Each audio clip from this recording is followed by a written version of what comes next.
உங்கள் மேல் நீதியின் சூரியன் உதிக்கும், அதன் செட்டைகளின் கீழ் ஆரோக்கியம் உண்டு. நீங்கள் வெளியே புறப்பட்டு போய் கொளுத்த கன்றுகளை போல வளருவீர்கள். விசுவாசிக்கிற உள்ளங்கள் வலது கரத்தை உயர்த்தி சத்தமாய் ஆமென் என்று சொல்லுங்க பார்க்கலாம்.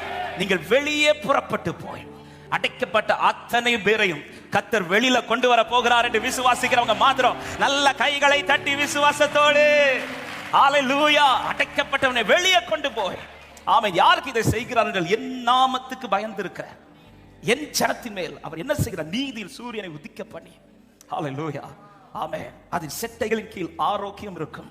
நான் இந்த வார்த்தையை இன்றைக்குள்ள ஜெபத்தோடு இணைத்து பேசுகிறேன். ஆரோக்கியத்தை தந்துட்டாரு, இனி வெளியில கொண்டு போக போறார். நம்புறவங்க மாத்திரம் நல்ல கைகளை தட்டி ஹல்லேலூயா ஹல்லேலூயா ஹல்லேலூயா ஆமென். செட்டைகளை அடித்து உயர எழும்புகிற காலம் மறைத்து வைத்தது போதும் என்று கர்த்தர் சொல்லுகிறார். இனி கர்த்தர் உன்னை வெளியில கொண்டு வர போகிறார். அத்தனை கண்களுக்கும் ஆச்சரியமாய் ஆச்சரியமாய் ஆச்சரியமாய். தேவ பிள்ளைகள் வாழ்க்கையிலே அடைக்கப்பட்ட ஒரு சூழ்நிலை எல்லாருடைய வாழ்க்கையில கர்த்தர் வைத்திருக்கிறார். வேதத்தில் நீங்கள் ஆதியாகமத்திலிருந்து பார்த்தீர்கள், அழைக்கப்பட்ட தெரிந்து கொள்ளப்பட்ட அத்தனை பேர் வாழ்க்கையிலும் அடைக்கப்பட்ட ஒரு காலம் நிச்சயம் உண்டு.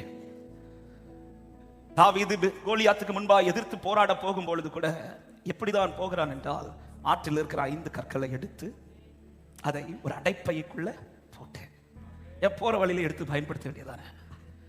ஆற்றில் அநேக கற்கள் இருக்கும் போது தெரிந்தெடுக்க அந்த 5 கற்களையும் எடுத்த உடனே உயர்த்தாமல் அந்த கற்களை முதலாவது அடைக்கப்பட்ட பைக்குள்ள போட்டு, தெரிந்து கொள்ளப்பட்ட அத்தனை பேருடைய வாழ்க்கையிலும் அடைக்கப்பட்ட ஒரு சூழ்நிலை கண்டிப்பா இருக்கும்.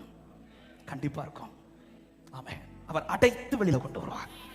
ஆமென். இந்த கூட்டத்தில் அநேகரை கர்த்தர் அடைத்து கொண்டு வந்துட்டார். சிலர் அடைத்து வைத்திருக்கிறார். அடைத்தவர் வெளியில கொண்டு வருவார் விசுவாசிக்கிறோம்.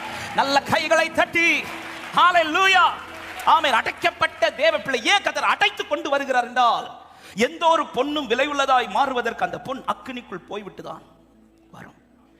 நம்ம வீட்டில் அநேக பொருட்கள் இருக்கும், அநேக பொருட்கள். ஆனால் விசேஷமான விலை உயர்ந்த பொருட்களை நம்ம எங்க வைப்போம் தெரியுமா? 4 பேர் பார்க்கறது மாதிரி இல்லை. சிலரெல்லாம் கல்யாண வீட்டில் பார்த்தா இவங்களுக்கு இவ்வளவு நகை உண்டா அப்படின்னு சொல்லுவாங்க. மற்ற நாள் பார்த்தா தெரியாது. மற்ற நாள் பார்த்தா பெண்டெகோஸ்ட் மாதிரி இருப்பாங்க, நகை இல்லாதவர்கள் போல. ஆனா சில விருந்து வீட்டில், சில விசேஷமான வீட்டில் பார்த்தா, சிஸ்டர் இந்த இது எங்க இருந்து, அது வீட்டுக்குள்ள அடைச்சு வச்சிருக்கோம். ஏன் ஆண்டவரே, என்ன சில அடைக்கப்பட்ட பாதைக்குள்ள கொண்டு போயிட்டு வாரீங்கன்னா நீ சாதாரணமானவன் கிடையாது. You are the valuable person. நீ விசேஷமானவர்.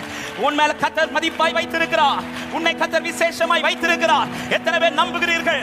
உலகத்திற்கு நான் அற்பமானவனா இருக்கலாம், உன்னதற்கு நான் மகத்துவமானவன் என்று சொல்லுகிறவர்கள் நல்ல கைகளை தட்டி